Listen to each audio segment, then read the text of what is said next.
Hey guys, Exitus here to bring you the relaunch of a build that has both good burst and survivability. This build is centered around controlling and slowly draining your targets while you keep your health high, and if played correctly can take on almost any target in a one-on-one, as well as take on several targets at once and become a huge threat to the enemy team.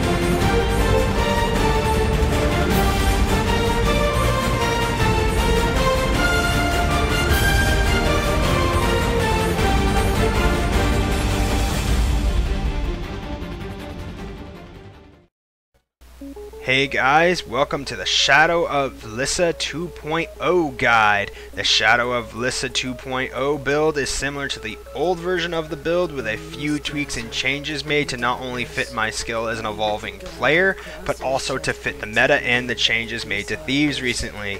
Rest assured, it's still capable of taking on more than one opponent at a time, as well as being deadly efficient in duels to the death by slowly draining an opponent's health before going in for a kill, while keeping your own health high.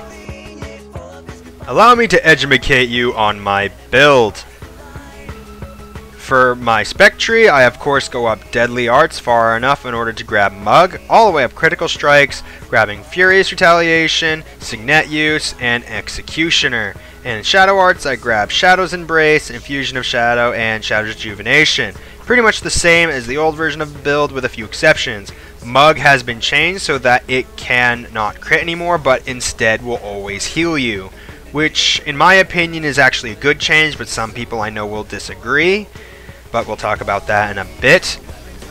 In Critical Strikes, I changed out Side Strikes for Signet Use, where using a Signet, in this case Shadow Signet, will refund to Initiative and also has a lower cooldown. I am extremely reliant on Shadow Signet not being on cooldown, so the cooldown reduction on that is of course very good. At the same time, if I ever find myself in a situation where, let's say, I can't use Cloak and Dagger to enter stealth, I just pop Signet of Shadows and boom, I now have enough initiative to do it. Or if I ever find myself in stealth ready to backstab someone but I don't have enough initiative in order to benefit from first strikes, I pop Signet of Shadows and boom, 10% damage boost. And of course I swapped out Cloaked in Shadow in order to get Shadow's Embrace because the meta is based around conditions right now, because they have added Torment, which is a new condition similar to a Bleed, except it does slightly less damage than a Bleed, but its damage is doubled when the target is moving around, which in PvP, come on, they're going to be moving around. They have of course buffed the ever-living crap out of weakness, allowing the 50% damage reduction on those attacks to work on critical hits as well, which of course against anyone who is crit reliant before is a huge gimp if they have weakness applied to them. And finally, they just fixed blind so that you don't have to hit air in order to remove it. So conditions are actually very strong right now. They've also buffed various condition damage dealers in general, so I'm seeing a lot of that, and Shadow's Embrace I feel fits the meta a little bit more. Now let's go over my gear.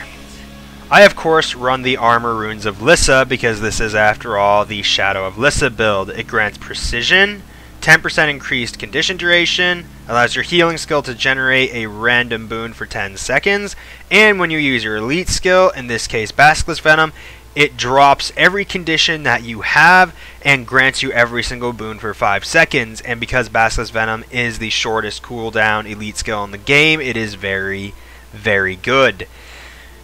On my weapons, I of course use dual daggers, and on those dual daggers I use the Sigil of Air and the Sigil of Bloodlust, and of course in the offhand slot I use the short bow with a Flame Blast Sigil. Once again, this is all based around my build. You can do whatever you feel comfortable with, so if you feel like swapping out any of these sigils, go for it. It is entirely up to you. And for the amulet, I use the Berserker's Amulet with the Berserker's Jewel to get as much damage as I possibly can. Before I proceed with the video, I want to show you guys a few cool combos in an environment where you can clearly see it. Both of these combos actually involve choking gas. Thieves can actually apply weakness naturally through the use of choking gas in tandem with either Heartseeker or Cluster Bomb. Cluster Bomb will apply in an AoE, whereas using Heartseeker through choking gas will just apply a longer version but to a single target. This is of course incredibly useful versus classes that are heavy hitters and rely a lot on dodges, such as other thieves. You can also use this from really far away if you use your steel in tandem with Heartseeker, just like this. Using your steel or any other gap closer while using Heartseeker through the choking gas will teleport you to that target, allowing that Heartseeker that is of course affected by that choking gas to hit them. This works with any gap closer, including Infiltrator Signet or Shadow Step. Also remember that Shadow Refuge acts as more than just a heal. It'll grant you up to 10 stacks of might, as well as completely restore your initiative bar, as well as continuously remove conditions and heal you for an incredible amount. For utility slot skills, I run Hide in Shadows, Shadow Step, Shadow Refuge, Shadow Signet, and of course Basilisk Venom. In combination with your weapon slot skills, you get a build that's incredibly good at both deceiving and controlling your opponents, and of course putting yourself in situations where you're able to take on more than one opponent at a time. Although you can most certainly take on more than one opponent at a time, never put yourself in a situation where you'll be overwhelmed. If such a case ever happens, you have plenty of escape mechanisms as well as deceit mechanisms in order to confuse your opponents while they stand around confused going, "Where the hell is he?" Of course, also be aware that every single ability that you have does more than what it says it does. For example, Shadow's Refuge, in addition to its healing and stealth, starts removing conditions over its duration of stealth and completely restores your initiative bar. And Basilisk Venom, with the runes of Lyssa, also drops all conditions on you and gives you every single boon.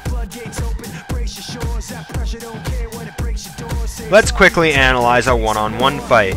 I have just used Basilisk Venom in order to remove conditions on me, in order to give myself another stun on my next attack.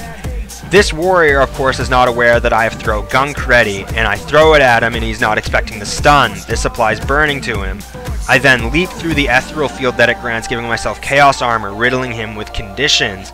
He goes on the defensive by blocking, and I expect that he's going to stun me, so I blind him so he can't. I then enter stealth through Cloak and Dagger and nail him with a backstab. I attack him as much as I can, expecting that he'll use his ability to block all direct damage attacks.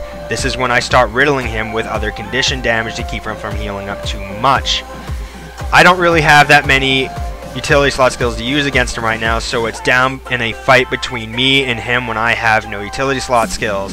Since knowing Steel just came off cooldown, I use this to my advantage. I nail him with another backstab and heal myself using Steel and steal his Whirling Axe ability and use it against him. At this point my health is high and his health is low and he's feeling very overwhelmed. Even if he does decide to turn the fight around and become very aggressive against me with, say, yet another way to block all direct damage attacks, I still had my healing skill, allowing me to go into stealth and get a clean finish on him.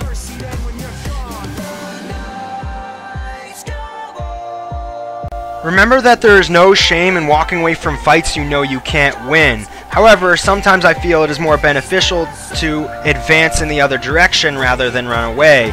In this case, you'll see me get overwhelmed by not only a warrior but also a ranger that deal heavy amounts of damage. I'm able to escape their damage and live to tell the tale, and I actually end up intentionally revealing myself in order to bait them into a trap. I back off and essentially dodge backwards in order to lure them beside a rock and put them into melee range, allowing me to burst the ranger down, steal his healing skill, and then use Heartseeker in the combo field to heal myself up in tandem with Shadow Refuge, allowing me a safe execution. Remember that when we reach 25 stacks of Bloodlust, we are beyond deadly. In this particular footage, you'll see me take down this ranger even when his guardian shows up to help him. This ranger is very based around condition damage, and I counter condition damage incredibly hard. Use that advantage in addition to my extreme healing. Not even his guardian is enough to keep me from executing him.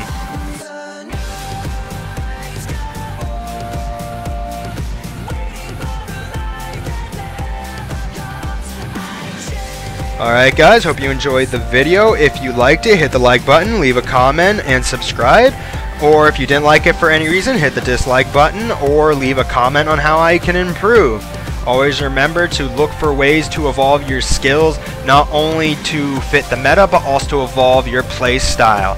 And remember that the difference between a good player and a bad player is that a bad player always blames, whereas a good player looks for ways to improve.